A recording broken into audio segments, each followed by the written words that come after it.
Hello friends, कैसे हैं आप सब? आप सभी डिवाइनली ब्लेस्ड हैं। चलिए हम अपनी एनर्जी कनेक्ट करते हैं। हरिओम तत्सत, हरिओम तत्सत, हरिओम तत्सत। देखते हैं माँ आदि शक्ति हमें क्या बताना चाहती है।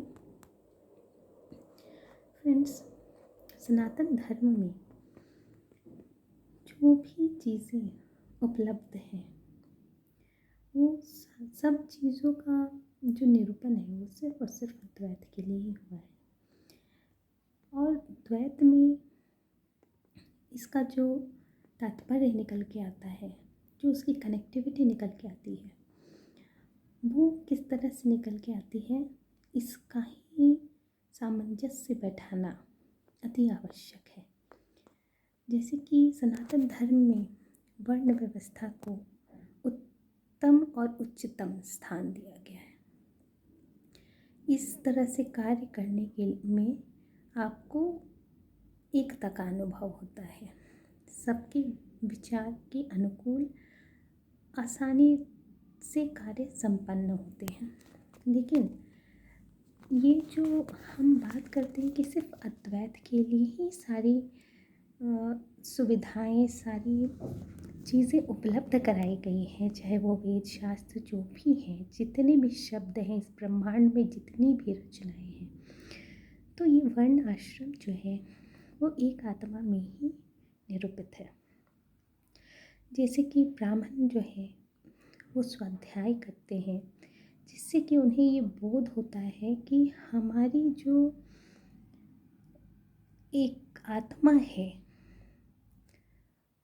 वही केंद्र है और उसी से हम शासित हैं, और हमारा रूप ही स्वयं परम सत्ता का है, और यही ज्ञान वो बिखेरने का काम करते हैं। वही ज्ञान वो अपने अंदर बिखेरने का काम करते हैं, अपनी रचना के अंदर उसके अस्तित्व को फैलाने का काम करते हैं।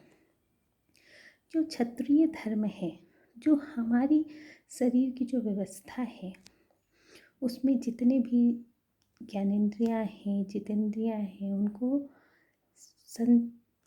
संतुलित करने के लिए और उस पर विजय हासिल करने के लिए ये धर्म जो क्षत्रिय का होता है, वही धर्म यहाँ हमें अपनी जितेंद्रिय बनने में काम आता है।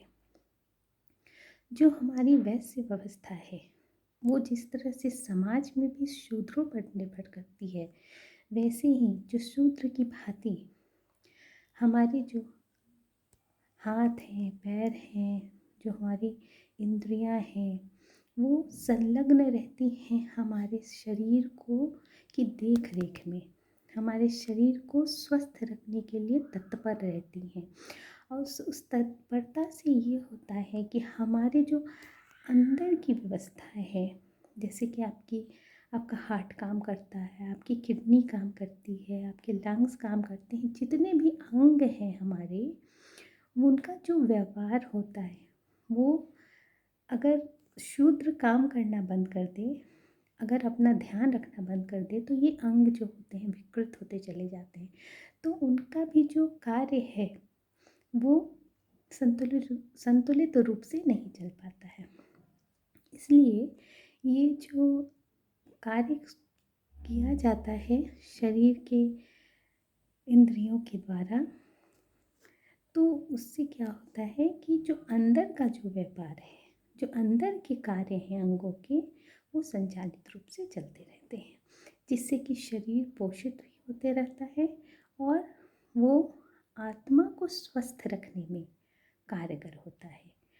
जब हम संसार में वर्ण व्यवस्था देखते हैं तो वो वहाँ यही दर्शाता है कि एक ही आत्मा की आप अंग हैं, आप वहाँ चार नहीं हैं। वो ये दर्शाता है कि सब में परमात्मा का ही अस्तित्व है और वही एक आत्मा के आप चार अंग हैं। मतलब यहाँ पे दूसरा कोई है ही नहीं। तो इसी तरह से जो